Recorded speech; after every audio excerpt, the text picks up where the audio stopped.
سیدنا اسماعیل ذبیح اللہ کو پیدا کیا ہے۔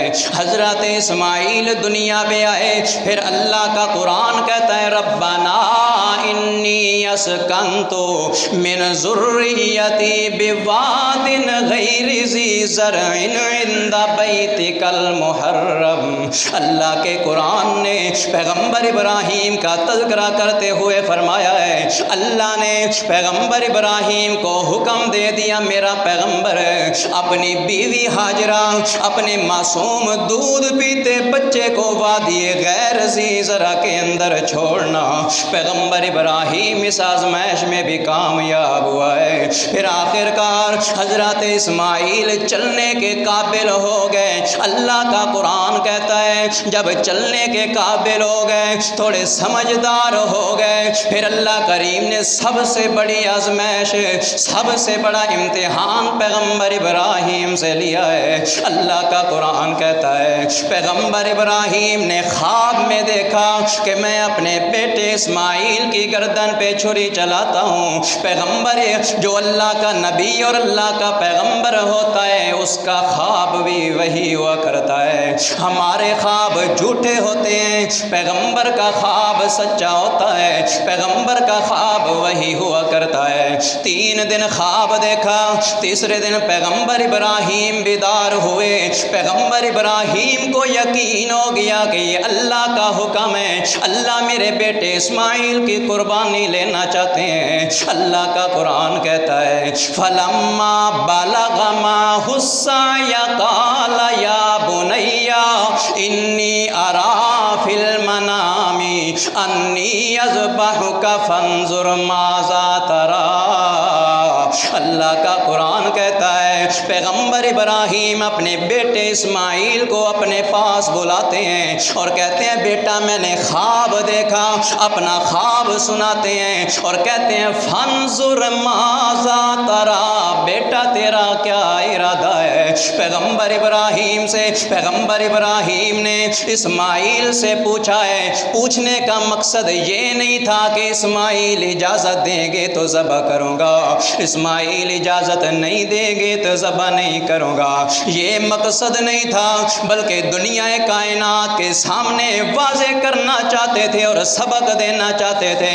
کائنات کے لوگوں جب بھی تمہارا باپ تمہیں کوئی حکم دے دے تو باپ کی نافرمانی نہیں کرنی، باپ کی فرما برداری کرنی ہے، باپ کا حکم تسلیم کرنا ہے، جس طرح اسماعیل ذبیح اللہ نے کر کے دکھایا ہے۔ اللہ کے پیغمبر ابراہیم فرماتے ہیں فانظر ماذا تری، بیٹا تیرا کیا ارادہ ہے۔ اس وقت پیغمبر ابراہیم کے بیٹے سیدنا اسماعیل کہتے ہیں قال یا ابت افعل ما تؤمر ستجدنی ان شاء اللہ من الصابرین۔ اللہ کا قرآن کہتا ہے اسماعیل علیہ السلام کہتے ہیں ابا جان جس بات کا آپ کو حکم دیا گیا کر گزرو نا، اگر اللہ نے چاہا تو مجھے صابروں میں سے پاؤ گے، اللہ نے چاہا تو میں صبر کرنے والوں میں سے ہو جاؤں گا۔ پیغمبر ابراہیم کا یہ سارے کا سارا واقعہ ایک شاعر منظر نقشی کرتا ہے۔ شاعر کہتا ہے کہ ہاں رب جلیل میرا پیارا ہے خلیل وفادار ہو گیا، میرے پیارے اسماعیل کرو حکم دی تعمیل او تیار ہو گیا۔ حکم خدا دا سنیا جس دم بولیا پاک خلیل کر تیاری بچڑا تینوں منگیا رب جلیل۔ ہنس کے بولیا او جوان جلدی کرو ابا جان میں تیار ہو گیا، ہنس کے بولیا او جوان جلدی کرو ابا جان میں تیار ہو گیا۔ اللہ کے پیغمبر ابراہیم نے جب اسماعیل سے پوچھا تو فرمایا ستجدنی انشاءاللہ من الصابرین۔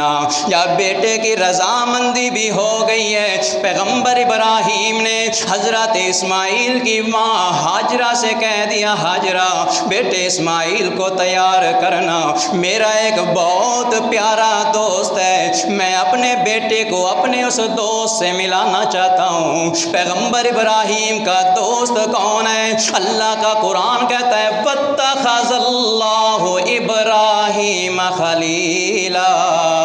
اللہ کا قرآن کہتا ہے حضرت ابراہیم کو اللہ نے اپنا دوست بنا لیا ہے۔ حضرت ابراہیم کا دوست اس وقت دنیا کے اندر اللہ کے علاوہ کوئی نہیں۔ اللہ کے پیغمبر فرماتے ہیں تیاری کروانا۔ ماں ہاجرہ نے اپنے بیٹے کو پیار سے سجایا، تیاری کروائی ہے۔ دنیا کے مشاہدہ میں آپ دیکھتے رہتے ہیں جب ماں باپ کے ساتھ بیٹے کو اکیلا روانہ کرتی ہے، ایک نصیحت کرتی ہے اور کہتی ہے بیٹا اپنے باپ کو تنگ نہ کرنا۔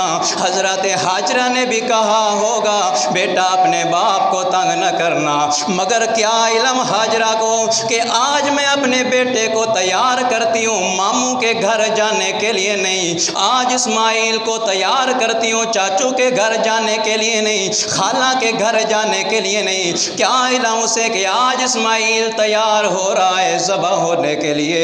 ماں جی ہاجرہ نے حضرت اسماعیل کو تیار کر دیا۔ شاعر کہتا ہے کہ ماں ہاجرہ نے لال اپنے نو پیار دے نال سجایا، جان دیواری لخت جگر نو سینے نال لگایا، ونج میری اماں تیرا اللہ نے گیباں خریدار ہو گیا، ونج میری اماں تیرا اللہ نے گیباں خریدار ہو گیا۔ پیغمبر ابراہیم نے بیٹے اسماعیل کی انگلی پکڑی ہے اور جنگل کی طرف چل دیے۔ راستے میں شیطان مل گیا، کہنے لگا ابراہیم ایک ہی اکلوتا بیٹا ساری زندگی مانگتا رہا ہے، اللہ نے بیٹا دے دیا، اب اپنے ہاتھوں سے بیٹے کو ذبح کرنے جا رہا ہے۔ حضرت ابراہیم کہتے ہیں تو شیطان ہے، اللہ کا حکم میں پورا کروں گا، بیٹا میرا ہے، میں ذبح کرنے کے لیے تیار ہوں، میرا بیٹا ذبح ہونے کے لیے تیار ہے، تو کیوں روکنے کے لیے آیا ہے؟ اللہ کے پیغمبر ابراہیم نے پتھر اٹھائے شیطان کو مارے ہیں، تھوڑا آگے چلے پھر سامنے آ گیا، پھر پتھر اٹھائے مارے، تھوڑا آگے چلے پھر سامنے آ گیا، پھر پیغمبر ابراہیم نے پتھر اٹھائے پھر مارے ہیں۔ اللہ کے پیغمبر ابراہیم نے جو یہ عمل کیا ہے آسمانوں سے آواز آئی ہے، اللہ فرماتے ہیں میرا پیغمبر ابراہیم میں اللہ کے حکم کی تعمیل کرتے ہوئے جو عمل تو نے کیا ہے تا حشر میں تیرا عمل جو بھی حاجی حج کرنے کے لیے آئے گا میں اس کے لیے حج کا رکن بنا دوں گا۔ آج بھی 10 11 12 ذی الحج کو شیطان کو کنکریاں ماری جاتی ہیں یا نہیں ماری جاتی؟ پیغمبر ابراہیم کا جو عمل تھا اللہ نے حج کا رکن بنا دیا۔ اب پیغمبر ابراہیم حضرت اسماعیل کو لے کے مینا میں آ گئے اور پیغمبر ابراہیم کو اللہ کا قرآن کہتا ہے فَلَمَّا أَسْلَمَا وَتَلَّهُ لِلْجَبِينِ۔ اللہ کا قرآن کہتا ہے ابراہیم پیغمبر نے اپنے بیٹے اسماعیل کو پہلو کے بل لٹا دیا ہے، پہلو کے بل لٹا کے پیغمبر ابراہیم نے اپنے بیٹے کی گردن پہ چھری رکھ دی ہے۔ شاعر کہتا ہے جنتی دمبا ہیٹ چھری دے وہی نے آن لٹایا، ویکھو یاروں قدرت رب دی اسماعیل بچایا، ادا کٹیا نہ والے تھے دمبا حلال کی وچار ہو گیا، ادا کٹیا نہ وال تھے دمبا حلال کی وچار ہو گیا۔ پیغمبر ابراہیم نے اپنے بیٹے اسماعیل کی گردن پہ چھری رکھی ہے، پیغمبر ابراہیم چاہتے ہیں کہ چھری چل جائے، پیغمبر اسماعیل چاہتے ہیں کہ میں کٹ جاؤں مگر میرا مالک نہیں چاہتا۔ اللہ نے ثابت کر دیا ساری کائنات مل کے جو کام کرنا چاہے مگر میں اللہ نہ کرنا چاہوں، اگر دنیا کا نبی بھی ہو، دو نبی مل کے بھی ارادہ کریں اور نیت کر لیں، مگر میں اللہ نہ کرنا چاہوں تو اللہ کا نبی بھی وہ کام کر سکتا۔ ہر چیز پہ قدرت اور اختیار رکھنے والی اللہ کی ذات ہے۔ پیغمبر ابراہیم زور لگاتے ہیں کسی طرح سے گردن کٹ جائے، مگر پیغمبر ابراہیم نے چھری رکھی، آسمانوں کے فرشتے بھی تڑپ گئے۔ اللہ دیکھنا تیرا بوڑھا پیغمبر ہے، کتنی آزمائشوں سے گزارا، اس سے بڑی آزمائش اور امتحان کیا ہو سکتا ہے؟ اپنے ہاتھوں سے پیغمبر ابراہیم اپنے بیٹے کو ذبح کرتے ہیں۔ اللہ کا قرآن کہتا ہے، اللہ فرماتے ہیں میرا پیغمبر ابراہیم بس کرنا، تو نے تو ساری حدیں پار کر دی ہیں، بس کر جا، قد صدقت الرؤیا، قد صدقت الرؤیا۔ میرا پیغمبر تو نے اپنا وعدہ سچ کر دکھایا ہے، میرا پیغمبر تو نے اپنا خواب سچ کر دکھایا ہے۔ اللہ فرماتے ہیں میرا پیغمبر بس کر، ان ھذا لہو البلاء المبین۔ اللہ فرماتے ہیں پیغمبر یہ رب کی طرف سے کھلی آزمائش ہے۔ اللہ نے پیغمبر ابراہیم کو بتا دیا میرا پیغمبر یہ تیرے رب کی طرف سے آزمائش ہے، مگر پیغمبر ابراہیم تو ذبح کرنا چاہتے ہیں، وہ چاہتے ہیں کہ میں اللہ کے حکم کو پورا کر دوں، اللہ کی رضا حاصل کر لوں۔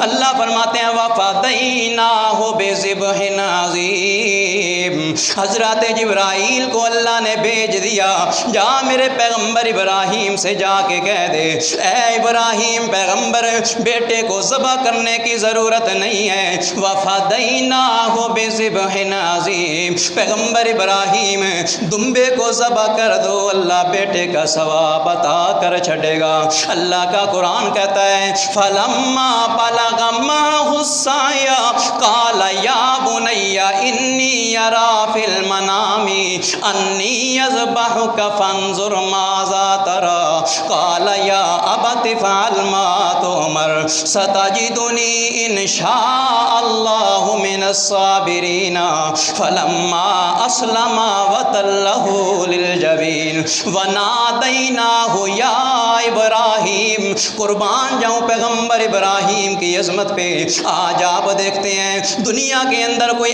ایسا بندہ تو دکھانا جو بندہ اپنے بیٹے کی گردن پہ چھری رکھ کے اپنے بیٹے کو ذبح کر دے۔ دنیا کے اندر کوئی بندہ موجود نہیں۔ آج تو ایسے لوگ موجود ہیں جن کو اللہ نے جانور ذبح کرنے کا حکم دیا ہے، وہ حیل حجت کرنے لگ جاتے ہیں، بہانے بنانے لگ جاتے ہیں، کسی طریقے سے ہمیں قربانی نہ کرنی پڑ جائے۔ یہ تو عظمت پیغمبر ابراہیم کی ہے۔ اللہ نے خواب میں اشارہ دیا ہے، پیغمبر ابراہیم نے قد صدقت الرؤیا، پیغمبر ابراہیم نے اس خواب کے اشارے کو سچ کر دکھایا۔ یہ تو پیغمبر ابراہیم کی عظمت اور شان ہے۔ دو باتیں ثابت ہو گئیں اس ذبح عظیم کے واقعہ سے۔ ایک بات تو یہ ثابت ہو گئی اللہ کے دو نبی ہیں، وہ ذبح کرنا چاہتے ہیں مگر اللہ نہیں کرانا چاہتا، چھری چل دی۔ ایک مسئلہ ثابت ہو گیا کہ مختار کل کون ہے؟ اللہ کی ذات ہے۔ اللہ کے علاوہ نہ کوئی نبی مختار کل ہے، نہ کوئی ولی مختار کل ہے۔ دنیا کی کوئی ہستی مختار کل نہیں۔ ہر چیز پہ اختیار رکھنے والی اکیلی کون سی ذات ہے؟ اللہ کی ذات ہے۔ اور دوسری چیز ثابت ہو گئی، پیغمبر ابراہیم علیہ السلام نے جو اپنے بیٹے اسماعیل کی گردن پہ چھری چلائی ہے، یہ کیا تھا؟ ان ھذا لہو البلاء المبین۔ اللہ فرماتے ہیں یہ رب کی طرف سے کیا تھی؟ آزمائش تھی۔ تو دوسرا مسئلہ ثابت ہو گیا کہ عالم الغیب بھی ذات کس کی ہے؟ اللہ کی ذات ہے۔ اللہ کے علاوہ کوئی عالم الغیب ذات نہیں ہے، چاہے کوئی نبی ہو، چاہے کوئی ولی ہو، زندہ ہو مردہ ہو، سورج ہو چاند ہو ستارے ہو، عرشی مخلوق ہو فرشی مخلوق ہو، اللہ کے علاوہ کوئی بھی عالم الغیب نہیں ہے۔ اللہ کے علاوہ کوئی مختار کل نہیں ہے۔ کس لیے عالم الغیب نہیں ہے؟ پیغمبر ابراہیم اگر جانتے ہوتے کہ میرے بیٹے اسماعیل نے ذبح نہیں ہونا، چھری نہیں چلے گی، پیغمبر اسماعیل کو جو ایک خراش تک نہیں آئے گی، اللہ جنت سے دمبا بھیج دیں گے، وہ ذبح ہوگا، اللہ مجھے بیٹے کی قربانی کا ثواب عطا کر دیں گے۔ اگر حضرت ابراہیم یہ آنے والے سارے حالات جانتے ہوتے تو پھر یہ آزمائش رہتی نہیں ہے۔ ایک چیز ماننا پڑے گی، یا پیغمبر ابراہیم کو عالم الغیب ماننا پڑے گا اور اللہ کے قرآن کا ان ھذا لہو البلاء المبین کی آیت کا انکار کرنا پڑے گا۔ جو اللہ کے نبی کو عالم الغیب مانے گا اس کو قرآن کا کیا کرنا پڑے گا؟ گا، انکار کرنا پڑے گا، یا تو اللہ کا قرآن مان اور مان لے کہ یہ اللہ کی طرف سے آزمائش تھی۔ پیغمبر ابراہیم نہیں جانتے تھے کہ آنے والے حالات میں کیا ہونے والا ہے، تو اس واقعے سے دو مسئلے اللہ نے ثابت کر دیے، ایک مختار کل اللہ کے علاوہ کوئی نہیں ہے، اور دوسرا عالم الغیب اللہ کے علاوہ کوئی نہیں ہے۔ اپنی طرف سے نہیں کہتا، اللہ کا قرآن کہتا ہے قل لا یعلم من فی السماوات والارض الغیب الا اللہ وما یشعرون ایان یبعثون۔ اللہ نے میرے تیرے محبوب پیغمبر کی زبان سے اعلان کروا دیا، فرمایا قل، میرا محبوب پیغمبر کہہ دیجئے، فرما دیجئے میرا محبوب پیغمبر، لا یعلم من فی السماوات والارض الغیب الا اللہ، نہیں جانتے آسمانوں والے، نہیں جانتے زمین والے، الا اللہ، مگر جاننے والا کون ہے؟ اللہ کی ذات ہے۔ وما یشعرون ایان یبعثون، جن کو اللہ کے علاوہ تم عالم الغیب سمجھتے ہو، ان کو تو اتنا بھی شعور نہیں کہ خود زندہ ہو کے قبروں سے کب اٹھائے جائیں گے۔ یہ اللہ کے قرآن کا فیصلہ ہے۔ اور دوسرے مقام پہ اللہ کے قرآن نے میرے محبوب پیغمبر کی ذات کو مختص کر کے میرے محبوب پیغمبر کی زبان سے اعلان کروا دیا۔ اللہ فرماتے ہیں قل لا اقول لکم عندی